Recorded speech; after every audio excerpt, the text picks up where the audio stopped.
Hi, welcome back to the show. You're listening to Playtime with Bill Turck and Carrie Kendall. I'm at the Copernicus Center with the great Goran Bregovic. I need to ask you this. One of my all-time favorite songs, all-time in the world, Lipe Sfatu, a song that you did with Bijelo Dugme. And I've had this argument with my wife many times. I see a lot of autobiographical stuff about your father. And I wanted to know if I'm overthinking that or if there's some truth to that.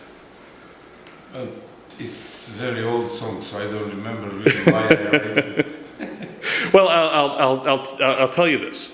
When I first went to ex-Yugoslavia in a very bad time, I didn't go as a journalist, I went as an artist. And one of the things that I did before going, I immersed myself in the music, in literature, in movies, movies that you worked on with Emir Kusturica. I could go, I don't have enough time here to go through all the things that you've done.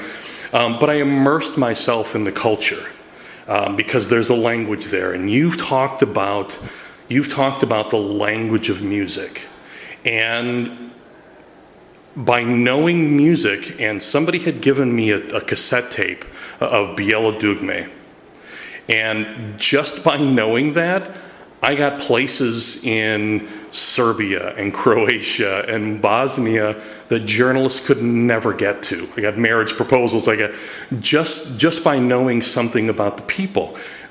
You've talked about music being a language all its own. Music is a language. Yes. It's scientifically it's language. This is why we, when you ask yourself why we communicate so easy with music, even if we don't understand, but they found one flute in Germany 22,000 years old. Yes. Which means that human beings, they make the music before they know how to speak. This is before language, before religion, before everything else. So obviously that music comes from the deepest place from where it comes our need of communication. Yeah. This is the first language that human being was communicating from outside world. So this is why music communicates so easy. I'm probably, I don't know if in history of music was composer like me, that I played, I don't know, the most prestigious place in the world, but also the most weird places, like, I don't know, in Siberia, in Iceland, in, I don't know. So it's, and all over I the world. know if I speak well this language called music, Yeah. it's communicate. And I heard an interview with you on NPR, and one of the things that I found really fascinating was how you broke down the different playing styles of the violin. You began as a child in the violin. Your father was a violinist, Yeah. but you broke that down so beautifully, But the way you talked about each of the different styles, Islamic styles of playing, classical, Roma or Gypsy, but you still were able to weave a common thread through each of them. Well, this is why it's privileged to be a composer. You can put together the things which are unimaginable for politics or for anything else, and it could sound harmonious. Yeah. And this is why composer can, like me, I can imagine that wall could become like one orchestral partition where low notes go well with high notes, where fortissimo go well with pianissimo. So this is privilege of composers. Of course, it's on my last record that I will play tonight, 3 Letters from Sarajevo. Which is beautiful, by the way. This is what it's all about. Because obviously in 21st century, the biggest thing that human beings will do is they will learn how to live together with differences. Yeah. In the history it was different. It was simple. You just killed the different. Yeah. It's not going to be possible in 21st century. Is art the only thing that can save us? No, I don't think so that art will save us, especially not today's art. It's not like art in the 60s and 70s where art was on the edge of revolution. Nowadays, everyone is happy to have house and food. Nobody really in art work on hard direction of influencing the world. It doesn't exist anymore. Not in the music, not in any other art, not in the movie.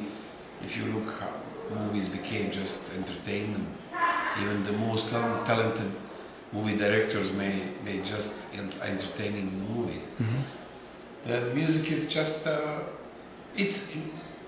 which is in a way good, but we finally come to the Karl Marx idea of the end of the art, where all of us will have a time to become artists, to be artists. So nowadays we can see everyone with one telephone can make a movie, can make music, which is a beautiful idea. But on the same time, we don't have this like that we have 60s and 70s. The three letters from Sarajevo almost seems to contradict that idea, because you're really you're searching for something in that. Am I correct? Of course, I'm from Sarajevo, so of course I'm like I suppose that anyone from there, if they are composers, they will do the same thing. Yeah. They will try to send a little message that we can be together.